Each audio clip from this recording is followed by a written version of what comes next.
شو كنت عرفتي انه هو حب حياتك؟ he's your soulmate. من اول يوم شفته بحياتي. اول يوم؟ اول يوم طب شفته. رجعينا لهذا اليوم، شو كنت شفتي؟ قولي لهم الصحيح. اوكي. شلون طبيتي لي بدرب؟ شوف العراقي راح يفضحنا اليكس اليوم. ترى بابا هنا دير بالك. عمو زوجته بعد خلاص.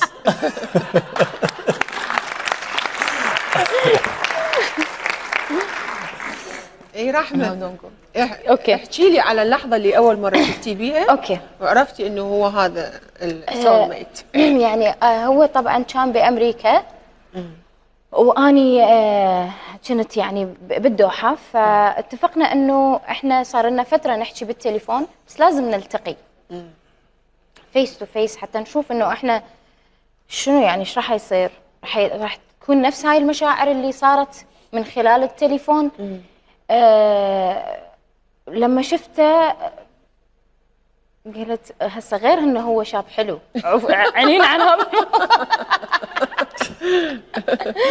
وبالحقيقه يعني غير أليكس يعني عن التليفون. ف قلت هو هذا الانسان اللي اني لازم اعيش وياه، هذا الانسان اللي لازم اتزوجه، هذا الانسان اللي لازم يكون ابو اولادي.